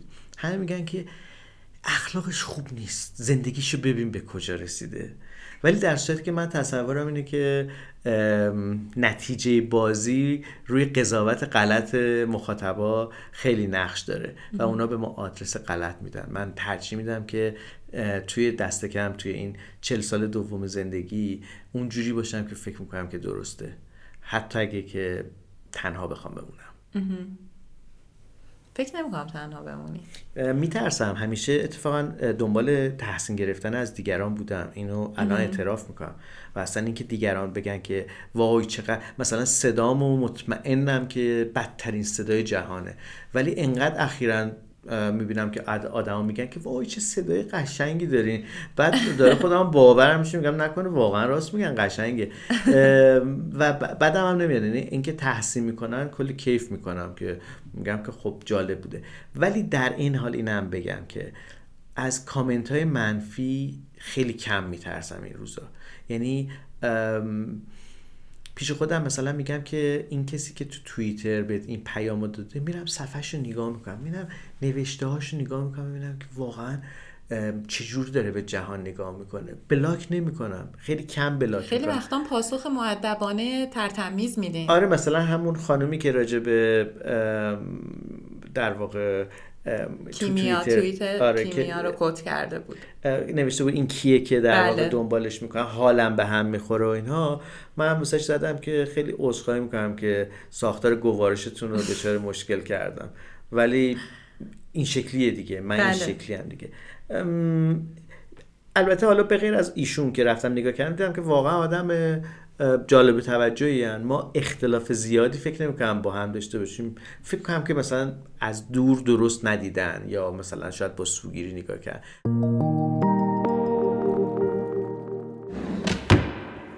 این گفتین به شنونده هاتون که روی میز ما یک جعبه‌ای هست، یک کشویی داره که کار میکنه میاد بیرون و اینها. توی پیج دیدن عکسشو. خیلی بامزه است. آخر سر شما صاحب یه دونه از اینا میشین. جدی؟ توش چی بذارم؟ حالا من یه نامه کوچولو براتون گذاشتم، شما هر چی عشقتونه میتونین توش بذارین. کارایی نکرده و اینها رو هم میتونین یادداشت کنین، یه عنوان بنویسین بندازین تو. خب البته من بگم که من یک کارتون بزرگ دارم که ایده ها هستش، یعنی واقعا بعد از یه مدتی که رو میزم خاک میخوره میبینم انجام نشده میره توی صندوق ایده ها. ممکنه که چیز باشه، یک کلمه باشه روی یک صفحه، ممکنه هم از چند صفحه باشه که منگنه شده یا مثلا نمیدونم صحافی که نه، از این فولدرها داخل فولدره، ولی یه چمدون نه، یک کارتونه که توش پر ایده است. کدوم یکی از اون ایده هاست که خیلی دلتون میخواست ساخته شه ولی نشده؟ نمیتونم بگم. چرا؟ اونو بگین. چرا نمیتونین بگین؟ چون که میترسیم دزدیده شه؟ نه اصلا به این اعتقادی ندارم. انقدر ایده ها رو پرتاب میکنم این ور اون ور، چون میدونم که بلافاصله بعد از این که پرتاب میکنی کلی ایده دیگه برمیگرده. میدونی شبیه بولینگ میمونه، شما توپو میندازین نمیدونید چه تعدادیش میفته، ولی یه لحظه صبر میکنید اون سبده میاد پایین میره بالا، دوباره اون استوانه ها رو میذاره پیش روتون.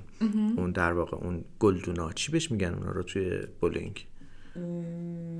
نمیدونم، ایده ای ندارم. خب بعد هر بار که ایده ای رو پرتاب میکنی ایده های دیگه ای برمیگرده. درسته. ولی این که چرا نمیگم به خاطر اینه که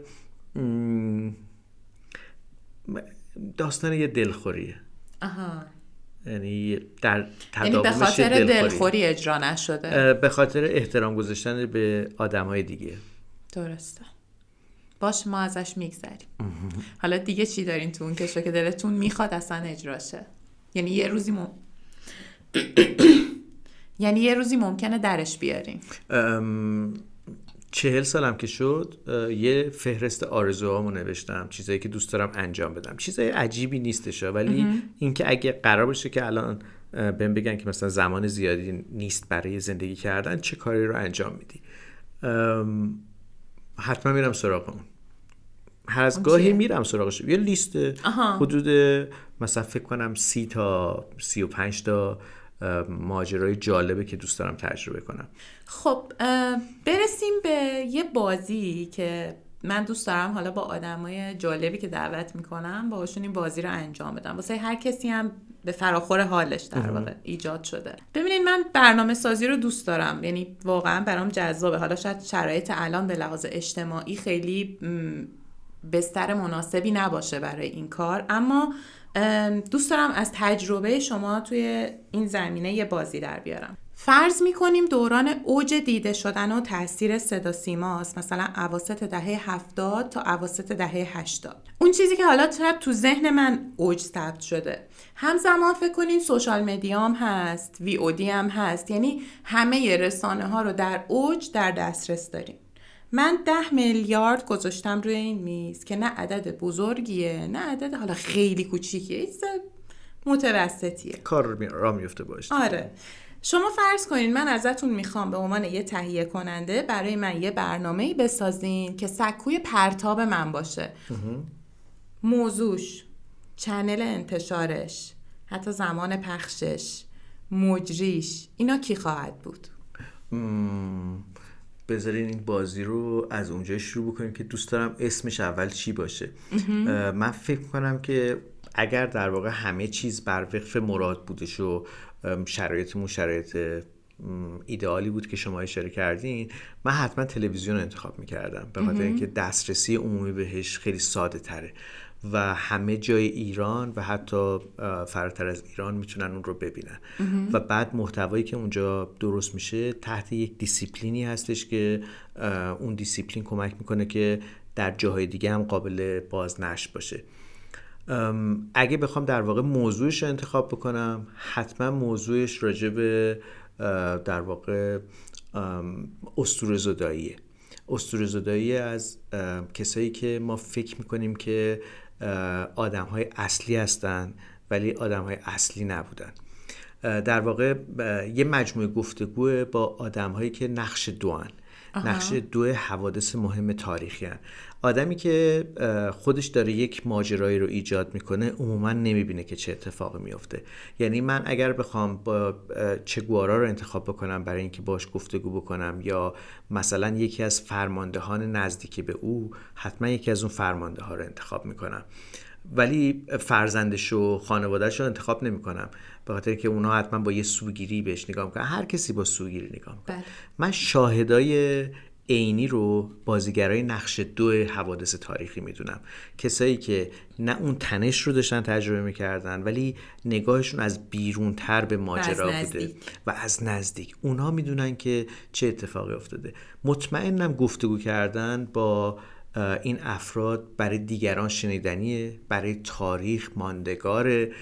و مثلا گفتگوهایی که آقای شهیدیفر تو برنامه مردم ایران سلام با آقای صادق طباطبایی داشت یا با آقای دعایی داشت، خیلی روایت‌های دست اولی بود از حوادثی که در دوره‌ای از تاریخ ایران رخ داده. با گفتگو با آقای مهندس شمران هم عرض کردم در همون نوجوانی و بچگی و سالهای جنگ اوایل که ما آشنا می‌شدیم با شهید شمران، همین کلمات تأثیر غریبی می‌گذاشت و برای آدم کم سن و سالی مثل من هم غنیمت بسیار بزرگی بود.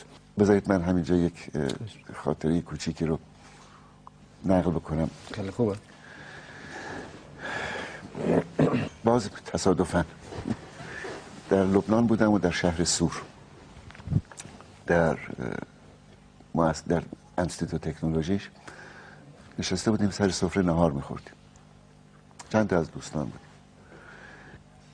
یک مرتبه من احساس کردم که مصطفی داره تو خودش میره.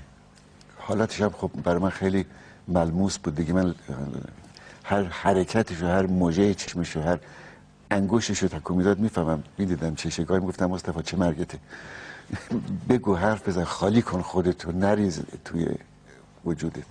خیلی عباداش که به زبون بیاره اون چیزی که در دل داره. همین که داشتم بهش متمرکز میشدم، بخواستم از اون حال بکشمش بیرون، یک مرتبه فریاد زد که جمالو بگیرید. بعد خودش آمد و نگاه به اطراف کرد و عذرخواهی کرد و بعد من فهمیدم که یک چیزی در درونش شعله کشیده. جمال پسرش، پسر کوچیکش که دیروز گفتم که بغلش کرد و بوسیدش و اون صحنه پیش آمد. آقای شهیدی 5-6 ساعت از این ماجرا گذشته بود که از امریکا زنگ زدند خانومش که جمال در استخر غرق شد. کی، چی، چطور؟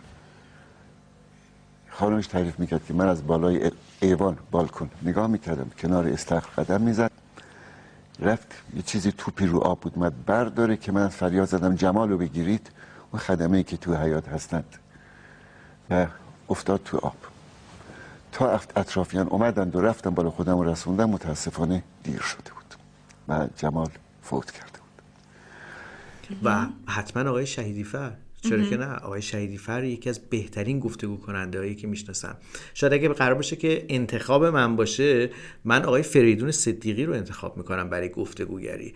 یکی از ژورنالیستای پرسابقه که من خودم برای مصاحبه خیلی وام داره، در واقع چیزایی هم که از ایشون یاد گرفتم و متاسفانه هیچ موقع اون توانایی، اون درخشنده بودن واقعی ایشون دیده نشده. آقای دکتر اگه اجازه بدین برنامه رو همینجا تمامش کنیم، چون من خلع اصطلاح شدم، کل اعتماد به نفسم از دست دادم. نه دست ندید، خوبه تا اینجا خوب بود. نه برای اینکه گفتیم 25 سال دارین مصاحبه کردن درس میدین، من الان دیگه دستم میلرزه و نه اصلا شما بازیگری خیلی سخت شد. یه مطلبی از حالا عذرخواهی میکنم اون نکته رو بگم. در نتیجه روانشناسی، شناخت فیزیک آدم‌ها، شناخت صدا، حرکت، اینا برای من مهمه. به نظر من برای روزنامه‌نگار اینا مهمه.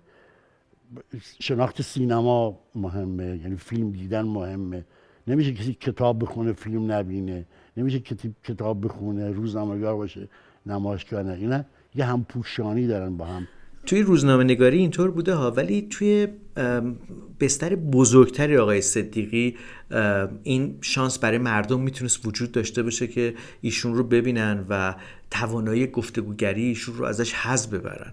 من همچنان معتقدم که یکی از بهترین بخشایی که در تلویزیون میتونه اتفاق بیفته در کنار فیلم مستند، در کنار سریال‌های تلویزیونی نمایشی، گفتگوهای جذابیه که اتفاقا گرون قیمتن، یعنی کار ارزون قیمتی نیستن، ولی در عین حال بسیار میتونن مخاطب داشته باشن و آگاهی عمومی رو بالا ببرن نسبت به حوادث تاریخی. اگر یه همچین پولی بود، با این پول من میتونم در واقع بهترین برنامه گفتگو رو بسازم که درش شاهدان عینی حوادث مهم تاریخی حضور دارن. مثلا عکاسی که اولین کسی بوده که رفته بالا سر اون هلیکوپترها که توی طبس در واقع سقوط کردن، او چه دیده اونجا؟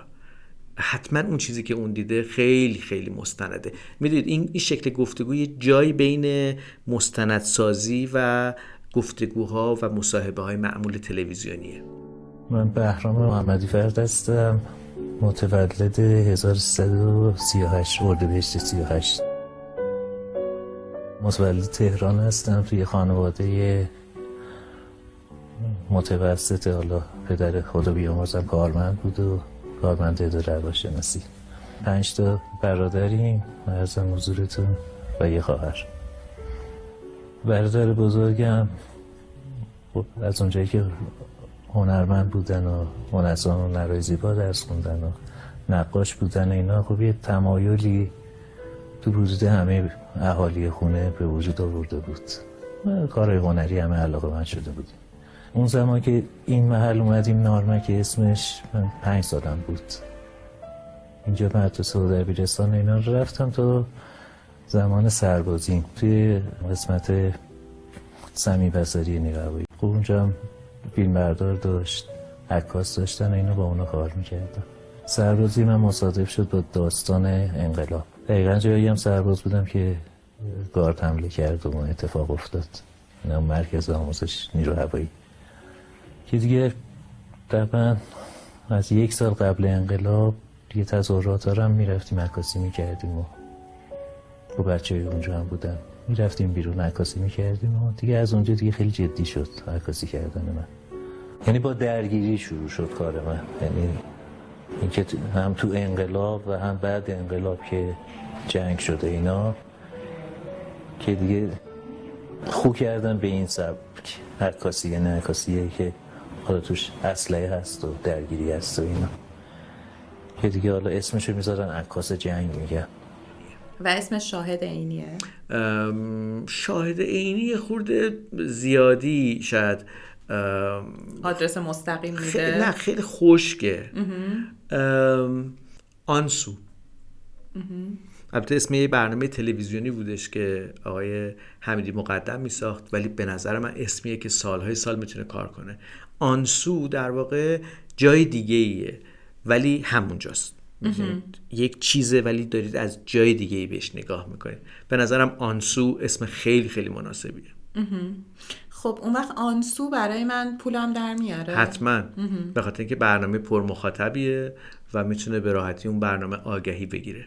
حالا پس اسکلت اصلیش به صورت یه جورایی تاریخ شفاهیه و مستند گفتگو محوره، درسته؟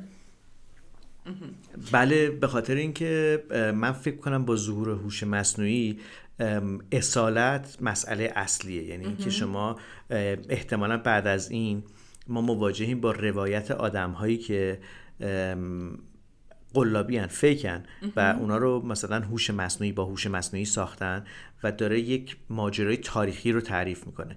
تنها چیزی که میتونه بره به جدال این دیپ فیک دیتای دست اولیه که الان ما داریم اون رو ثبتش میکنیم. میدونید چیه؟ بعدن میگن که این مال دورانی که هنوز هوش مصنوعی توانایی رو نداشت. ما زمان خیلی کمی داریم برای اینکه به روایت‌های اوریجینال اعتماد بتونیم بکنیم. به زودی در واقع این دوران تموم میشه. خب حالا الان که ما تو دوران طلایی تلویزیون نیستیم، همچین برنامه‌ای رو الان اگر می‌خواستین بسازین پلتفرمش کجا بود؟ ببینید یوتیوب به خاطر اینکه دست کم جای امنیه فعلا و محلیه برای اینکه درست مخاطب زیادی در ایران نداره، ولی این برنامه بیشتر از اینکه بخواد مخاطب امروزی داشته باشه مخاطب آینده رو در بر میگیره. ما مثلا آقای دهباشی تاریخ شفاهی رو ضبط میکردن، اونم جالبه، من خودم نگاه میکردم و نگاه میکنم گهگاه، ولی احساس میکنم که میتونه یه چیز خیلی جذابتر و متفاوت‌تر باشه و این کاملا برمیگرده به گفتگو کننده. وقتی میگم آقای فریدون صدیقی یه استاد به تمام معناه، کسی که میدونه چطور واکاوی ماجرا رو قرار بده، ایجاد بکنه و در این حال آدم روایتگری هستن، آدم رمانتیکی هستن و یه آدم تمام کمال برای گفتگوی تلویزیونی که ما تا به حال هنوز توی تلویزیونمون ندیدیم. یعنی برد این برنامه لزوما اون مهمانه نیست، گفتگو کننده است که گاهی اوقات میتونه گفتگوی استثنایی رو خلق بکنه. بله درست. خب مرسی از اینکه با من وارد این بازیه شدین. چیزی رو دوست دارین بهش اضافه بکنین قبل اینکه ببندیم بحثشو؟ یه چیزی که خیلی دوست دارم که اتفاق بیفته و متاسفانه از دست دادمش، مصاحبه با بابامه. متاسفانه بابامو از دست دادم و کلی ماجرای جالبی که در پیرامون زندگی او بود به عنوان بازیگر نقش 2 که البته حالا اگه خودشون بودن میگفتن من نقش 1 بودم به نظرم از دست دادم. راجب بخشی از تاریخ هنر ایران، بخشی از تاریخ موسیقی ایران و جایی مثل جامعه باربود که پدرم اونجا بوده، شاگرد آقای مهرتاش بودن، استاد اسماعیل مهرتاش بودن، من متاسفانه این رو انقدر عقب انداختم که پدرم از دست رفت و من بخش مهمی از تاریخ رو میتونستم ثبت بکنم و امیدوارم بقیه این کار رو بکنن. یعنی هر کسی اگر کسی در پیرامونشه که فکر میکنه که آدمیه که از یک دورانی چیزی میدونه که برای دیگران شنیدنش احتمالا مهمه، کاش ضبط بکنن. کاش من صدای بابامو ضبط کرده بودم، یکی از شعرهایی که گفته بودن همیشه میخوندن و زمزمه میکردم، من عاشق این شعر بودم، نمیدونم اون شعر کجاست و از دست دادمش و حیف. من توی کشو قراره یکی از همین آدما رو توی 2-3 قسمت آینده داشته باشم. فعلا نمیگم کی، ولی باید بگین. چرا نمیگین؟ این همه شما سوال پرسیدید. نه، برای اینکه باید بیان مطمئن باشم بعد اعلام بکنم. به هر حال آدمایی که حرفای نشنیده دارن یه اجتنابی هم دارن از گفتنشون و یه ملاحظاتی دارن در موردش، اما میخوام بگم اون شوق اصلی کشو و ایجاد پادکست کشو همین بوده که چیزایی رو بشنویم که توی جاهای رسمی دیده و شنیده نشده. یکی از کسایی که امروز 3مین روزیه که از دستشون دادیم و من خیلی افسوس میخورم که چرا همین گفتگو رو باهاش ضبط نکردم، پدر دوستم بود که توی شرکت نفت کار میکرد و زمان جنگ ایران و عراق او بخشی از به نوعی تبادل نفت ایران بود که به نوعی داشت نفت رو کمک میکرد به فروشش. اون روایت‌های دست اولی رو از اون زمان داره، از آدمایی که اون موقع بودن، از کاری که خودش میکرد که داشته در پشت صحنه کاری رو میکرده که بخش مهمی از تاریخ ایران رقم خورده باهاش. یعنی درآمد نفتی ایران که مسدود شده بوده اون موقع، شاید فردی بوده که داشته این تبادل مالیه رو انجام میداده. چطور این اتفاق افتاده؟ او چی کار میکرده؟ آدم‌های مختلف چطور بودن؟ ما ارتباطاتمون با کیا بوده؟ متاسفانه ایشون رو هم از دست دادم و این بخش مهمی که از تاریخ از ایشون گهگاه شنیده بودم رو از دست دادم. مرسی که گفتین مرام. خب شما الان مشغول یه پروژه‌ای هستین به عنوان مدرسه پادکست، درسته؟ مدرسه پادکست تهران، بله. آره. و حالا سرفصلایی در مورد ساختن پادکست، انتشارش، ادیتش، این چیزا دارین دیگه، درسته؟ نمیدونم توی سرفصلای این دوره چیزی به عنوان کسب درآمد از پادکست هم هست یا رازشو برای خودتون نگه داشتین؟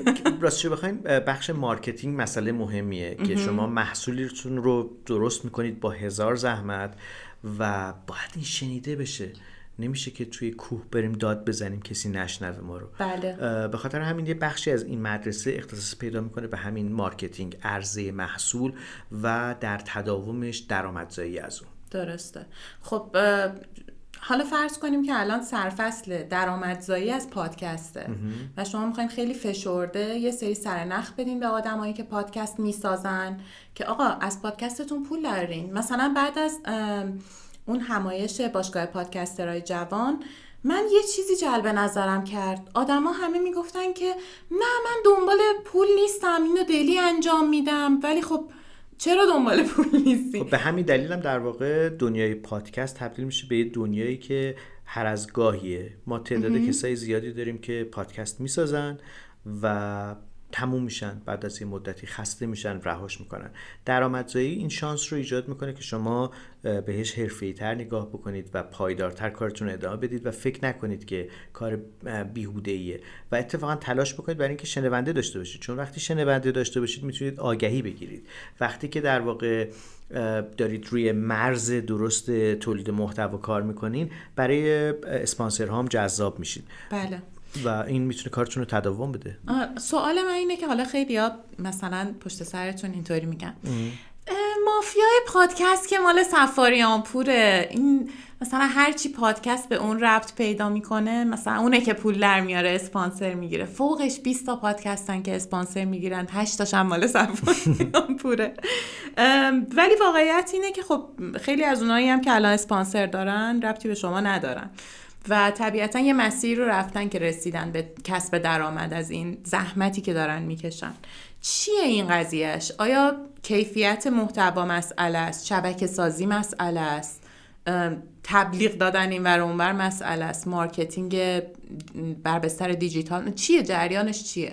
من فکر کنم ما یکی از شغلایی که توی مدرسه بهمون یاد نمیدن، یکی از مهارتایی که بهمون یاد نمیدن که اتفاقا میتونه شغل باشه، بخشی از یک شغل باشه، ایجاد بازی برده.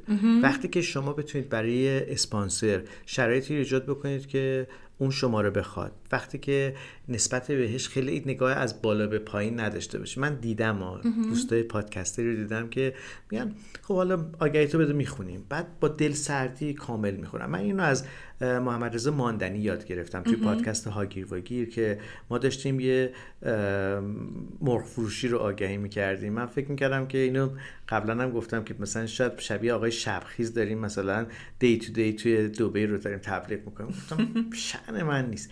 ولی ماندنی و بعدتر از بهزاد عمرانی این رو شنیدم که باید راضی باشه، مخاطب باید راضی باشه، اسپانسر باید راضی باشه.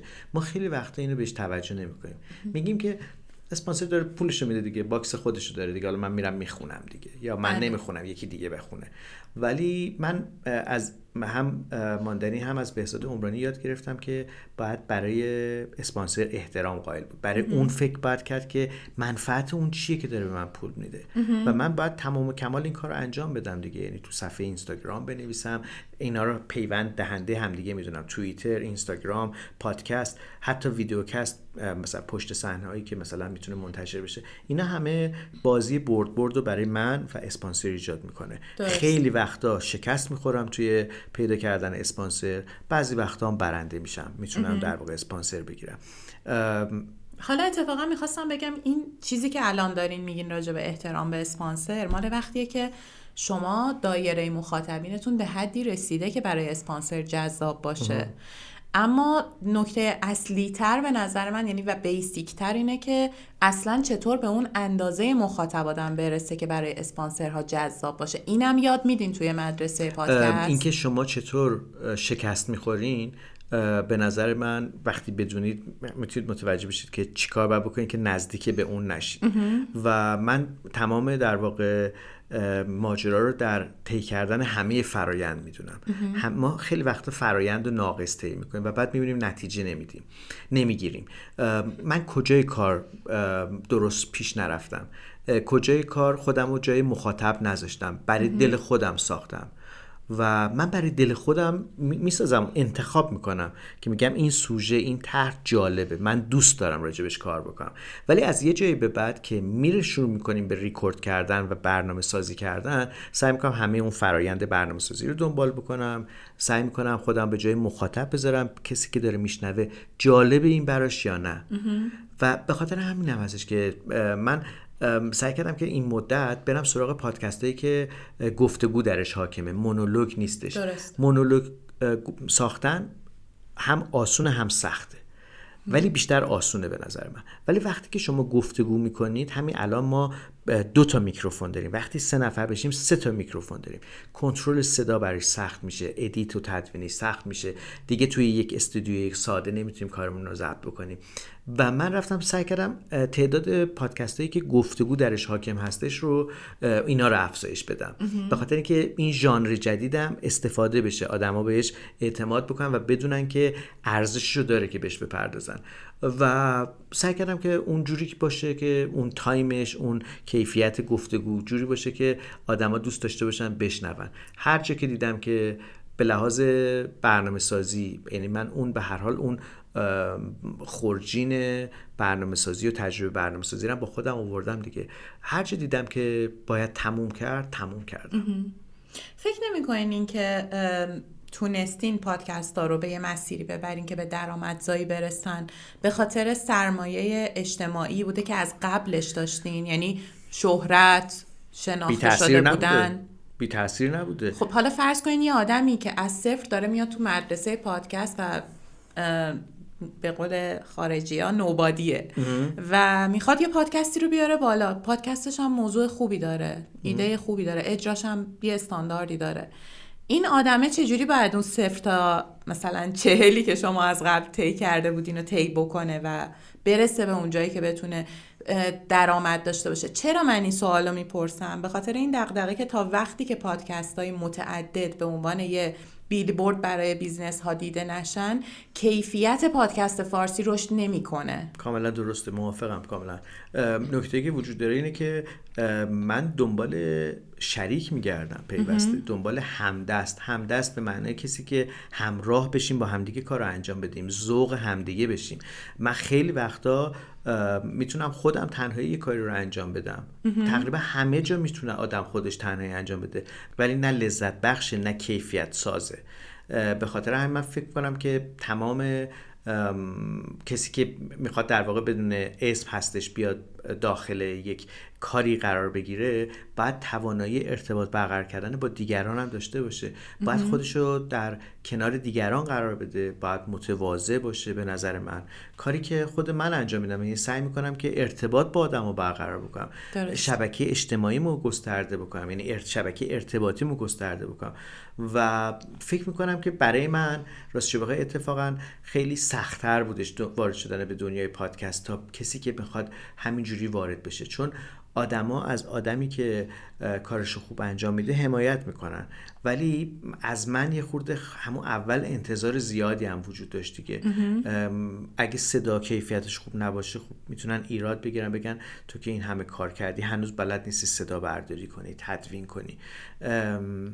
به خاطر من فکر کنم که داشتن شبکه ارتباطی، خوش برخورد بودن، پیوند دادن اجزای مختلف مثل اینستاگرام و توییتر به پادکست، دیدن اینا کنار هم دیگه و کار زیاد کردن میتونه نتیجه بده. من این از منصور ضابطیان همین اخیراً شنیدم که هر چه شما کار خوبی رو انجام بدید احتمال خیلی زیاد در واقع میگیره و موفق میشین. یه جایی هم هست که بدشانسی میارید نمیشه، اونجا دیگه باید دعوتشون کنین رختکن بازنده.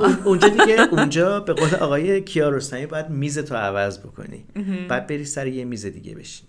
درسته. شاید اونجا تشخیصم اون خیلی اتفاق مهمه. رخ بده. آره، این من جزو آدمایی هستم که ول نکنم، یعنی از تموم کردن میترسم. اصلا این مادرزادی در من بوده، در همه چی در زندگیم اتفاق افتاده، ولی توی ساخت پادکست متوجه شدم که یه موجود زنده است، یه گیاهی که خوش شده، شما هر چقدر رسیدگی بهش بکنید دیگه فایده‌ای نداره، بعد برید سراغ یه کار دیگه. درسته. خیلی ممنونم، من جوابمو تقریبا گرفتم. البته واقعا تحلیل عملیاتی و تاکتیکی این دستورالعمل‌ها و این استراتژی‌ها خودش یه چیزیه که حداقل باید 1-2 فصل انگار مثلا پادکست رو منتشر کرده باشی تا اصلا فضاش دستت بیاد، نمیدونم مسائل مختلفش دستت بیاد و بتونی به اون جایی برسی که تاکتیک بچینی روی این استراتژی‌ها. داشتن همدست و همکار یکی از به نظر من اون برگ برنده های هر کسی که پادکست درست میکنه. پادکست رو تنهایی میشه درست کرد، شخصیه، ولی من همیشه دیدم که وقتی که آدمایی هستن که همراهی میکنن ما به همدیگه میتونیم کمک بکنیم که انرژیمون از دست نره. توی پادکست آدم زود دل سرد میتونه بشه و واقعا هم میتونه دل سرد بشه. یه سوالی میتونم بپرسم ازتون؟ بله. کشویی بوده که باز بکنید ببینید خالیه و همه اون چیزایی که داشتید رو بردن؟ خانم لیلی گلستان. یعنی چی؟ ازشون خواستم که بیان و خیلی هم مطمئن بودم که کشوی جالبی داره. گفت هیچ چیزی نیست که من منتشر نکرده باشم و نگه داشته باشم تو کشو. و آره این کشویی بود که صحبت کردم، باز کردیم و توش خالی بود. جوابتون رو گرفتیم. جالب بود و خیلی خیلی عجیبه برام. برای منم عجیب برام عجیبه که کشوی خانم گلستان خالی باشه. برای منم عجیب. اجازه بدید باور نکنم. خانم گلستان که خیلی دوستشون دارم جزو همون نسلی هستن که نسل مامان منه و من از مامانم اینو همراه خودم سالها داشتم که خیلی چیزا رو نباید گفت و خیلی زمان برد که من یاد بگیرم. شاید توییتر، اینستاگرام به من یاد داد که میشه آدم بگه و نترسه از گفتن اون چیزی که هست. درسته.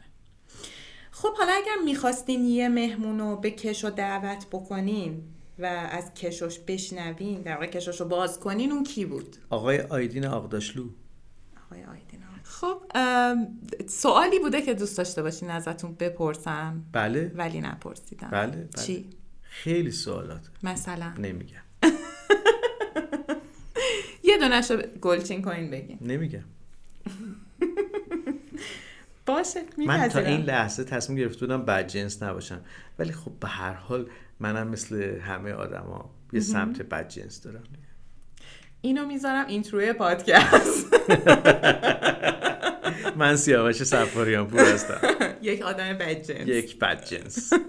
خب خیلی ممنونم از سیاوش صفاریان پور عزیز با همه سوالایی که تو ذهنشه که من ازش باید میپرسیدم و نپرسیدم، چون خودش سوال کننده خوبیه همونطوری که اول پادکست گفتم. کشو بسته بارا که رفتیم.